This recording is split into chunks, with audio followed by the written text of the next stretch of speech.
Javier. 724, profesor Osvaldo Ordóñez, de la Universidad Nacional, geólogo. Bienvenido, hombre, buenos días. Muy buenos días a todos ustedes y un saludo a todos los televidentes. El asunto de Hidroituango y lo que ha pasado con el proyecto hidroeléctrico y la emergencia desde el 28 de abril del año pasado, este hombre ha tenido mucho que ver, ha sido una voz calificada y ha terciado en diversos momentos de todo este análisis.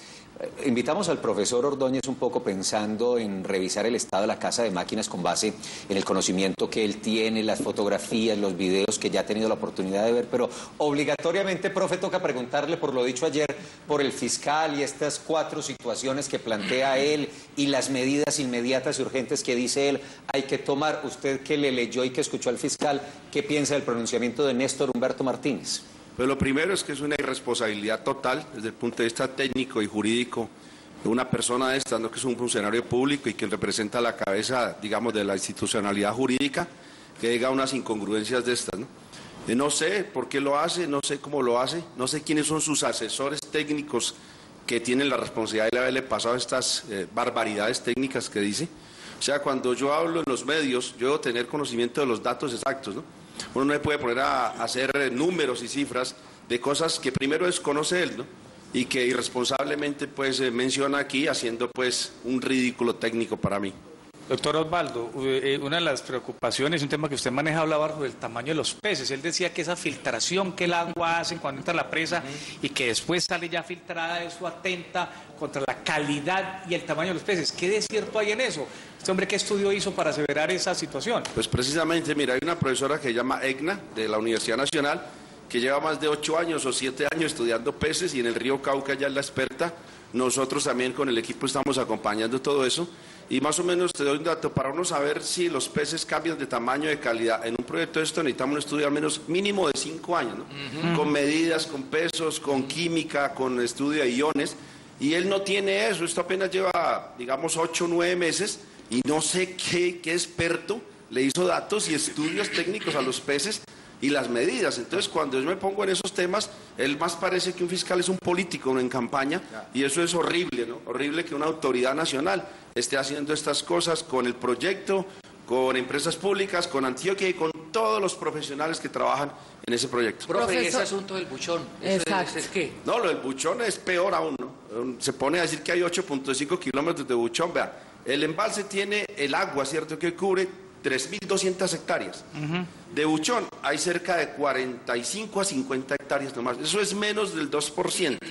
Y todo eso se está retirando. Eso estaba contemplado dentro del proyecto, dentro del impacto ambiental y dentro del manejo ambiental. A la fecha se han retirado cerca de 110 toneladas. Eso son casi 4 tractomulas, no es tampoco mucho, y está bajo control. Eso se está retirando. Lo que pasa es que la retirada de esto es una cuestión compleja porque también hay madera, hay neveras, hay muebles, hay basura, todo lo que llega ahí. Pero eso está totalmente controlado. Entonces, el escándalo que arma por una cuestión que es el 2%. Es el embuchamiento pues del fiscal.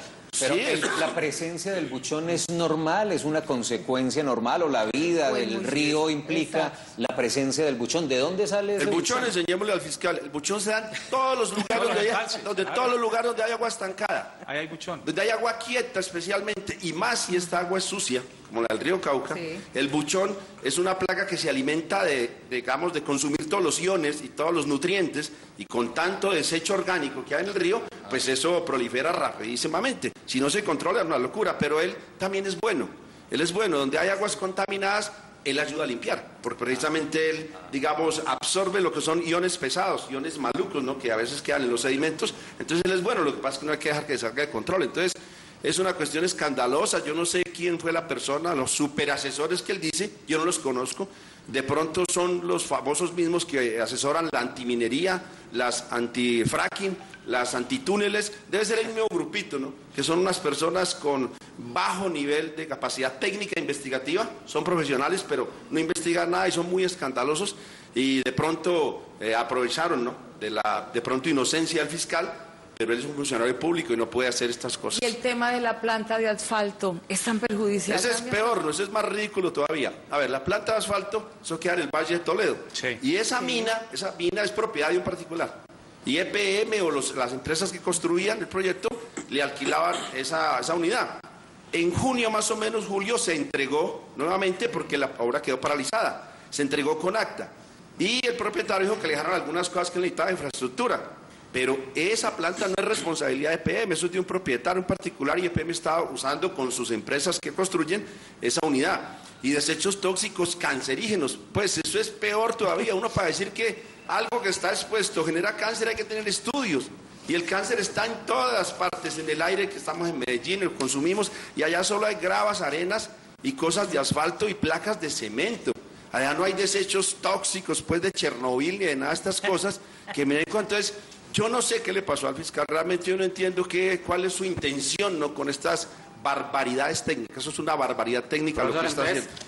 La conclusión, según usted, de las alarmas que encendió el fiscal ayer, ninguna de ellas amerita preocupación.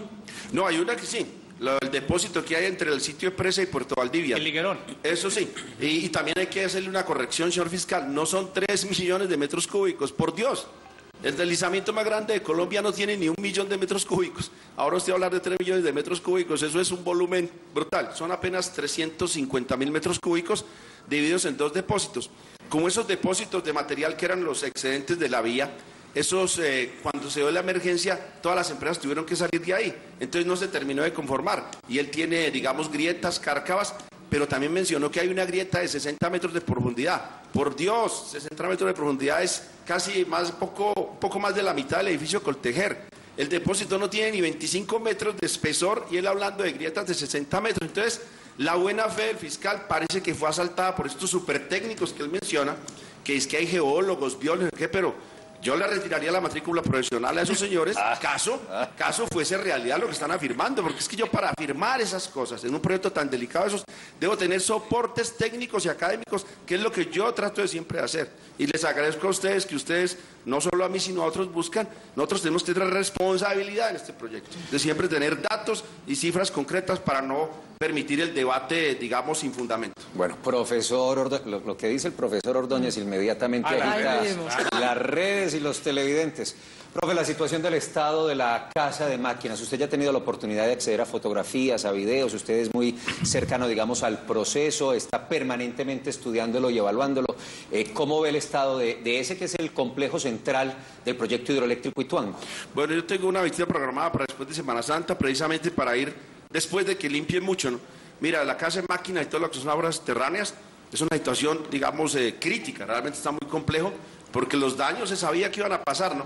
Pero una cosa es que uno sepa qué va a pasar y otra es verlo, ¿no? Cuando usted ve, digamos, excavaciones de 30, 50, 80 metros de profundidad, conexión entre casa de máquinas y la almenara, pues ya empieza la cabeza a decir, bueno, ¿cómo se va a reparar? Y para eso es ingeniería, ¿no? Por lo menos nosotros estábamos haciendo un análisis por ahí con otros ingenieros de los túneles, solo los túneles que se unieron y socavaron, eso puede costar del orden entre 50 y 80 millones de dólares, volver a organizar eso, ¿no?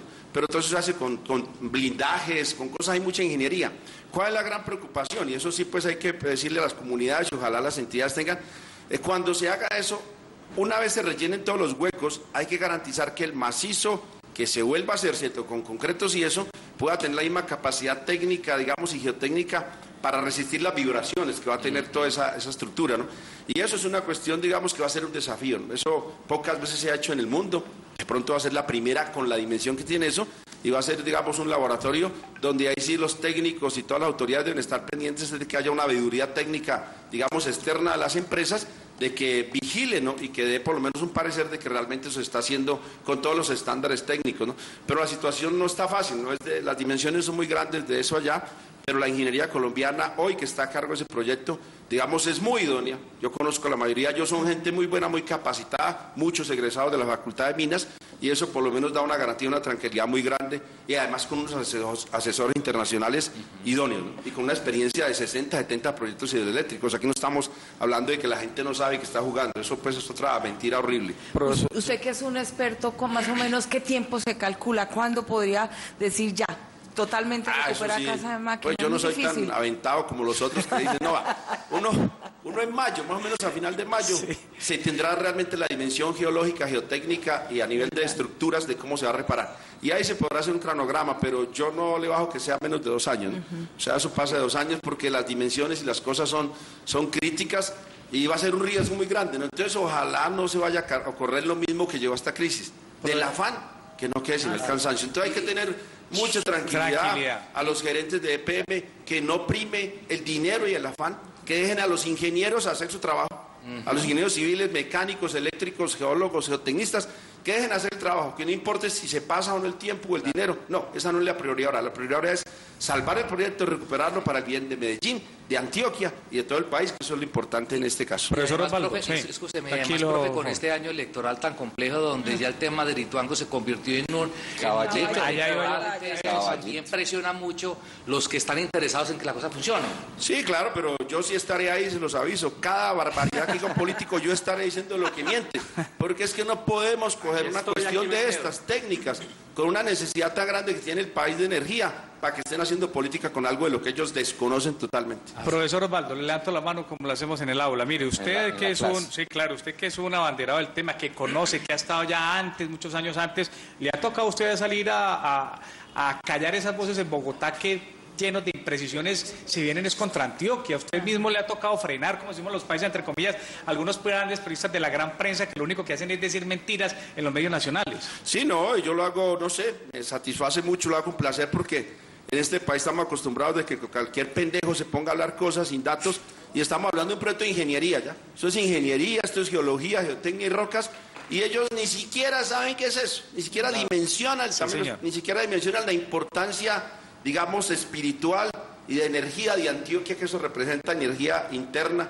y también del orgullo de esta región, y se ponen a atacarnos y a tratar mal a los antioqueños y a hablarnos de corruptos, de traquetos. Los ingenieros que hay no son ni corruptos, ni traquetos, ni paramilitares, ni narcos, son ingenieros y profesionales, primos, hermanos, amigos de todos nosotros, y son gente de bien, y es muy horrible que esté esta gente trabajando en ese sentido de desvirtuar y de descalificar todo lo que se hace en Antioquia y por el bien del país. Profesor Osvaldo Ordóñez de la Universidad Nacional, geólogo, doctor en estos asuntos, un hombre que conoce mucho de esto, pero que además ya ven ustedes y escuchan ustedes con un lenguaje aterrizado que todo el mundo entiende.